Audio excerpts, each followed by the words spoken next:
We got my man representing Philadelphia, representing the legendary Roots crew, Questlove, for Blackfish Fridays on the Throwback at Noon, only on Hot 97. Tri-State. Let me tell you how your man Questlove came in the building today. My man Questlove got the red, black, and green scarf on in rare Blackfish Friday form. But not only that, his Serato vinyl, like his vinyl, the records that he's DJing on, is green and red, matching the red, black, and green that he's rocking today for Blackfish Friday. I forever represent it, you know. I forever represent it. You're dealing with the stakes is high. Man, the stakes is high.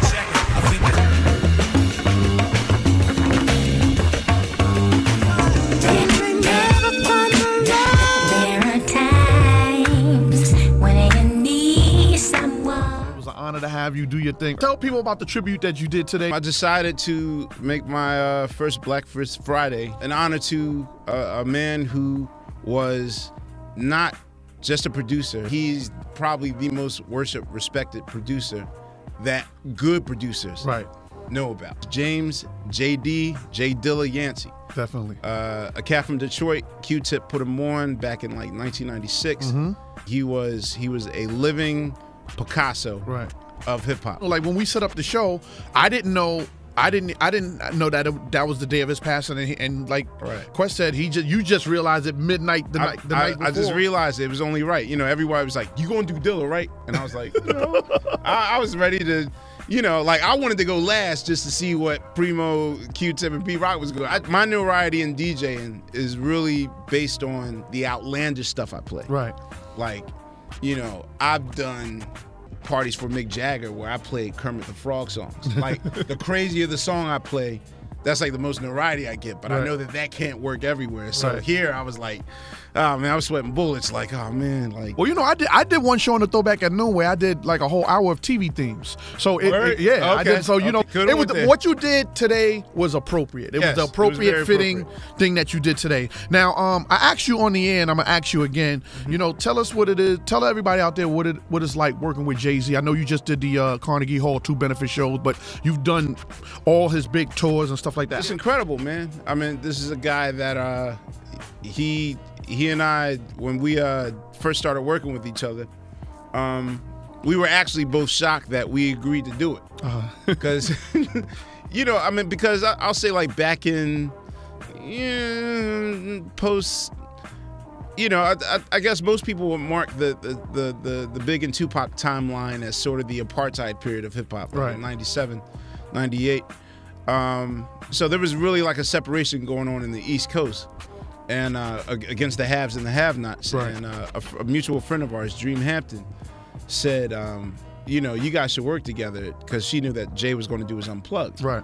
And he's like, you know, the Roots are the best thing. Like, they are the band you need. And he was like, they would never work with me. Like, they consider me the devil. Right. And I was thinking like, Jay wouldn't work with us. He considers like lowly minions. Mm-hmm. But when I'll say that our first conversation, like, we talked on the phone for like a half hour. And if you know him, he hates talking on the phone. Yeah.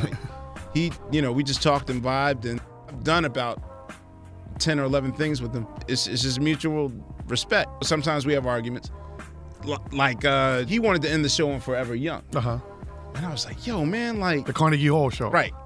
I'm like, dude, there have been 7 hip-hop shows inside of Carnegie Hall. And I've been a part of or attendee of 5 of them. Right. So I know that real hip-hop element really hasn't entered the hall. Right.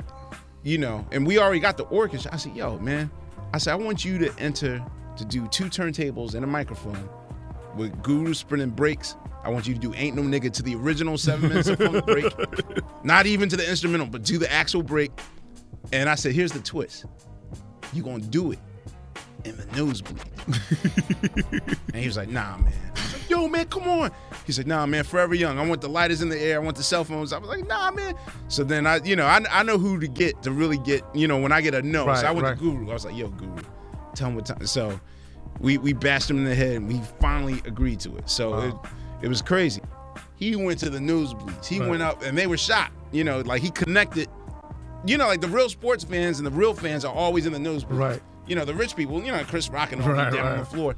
But he actually rocked all of his lyrics from the very top of the tier of the curtain. That was the most incredible sight I've ever seen for hip hop. He's probably one of the most reliable superstars that I ever met. You know, you got superstars that just don't get it and don't really understand. And you know, the one thing about Hov is like, even when you going back and forth with him arguing, or even if he tries to fight off something in his own little corner somewhere, he went somewhere to absorb what you said, to where, you know, even if he's saying no, Yeah. you're gonna Oh, get trust the me, half yes comes back a little bit later. 90% of everything I suggested, I got a no or no answer. What's Right. worse is no answer. Right. You know, yo, why don't we do this and that? And you like waiting. And Right. you Right. let me get back to you at that. Right. But then he does it that night. Right. And I'm like, all right. Yeah. You did listen to me. Yeah.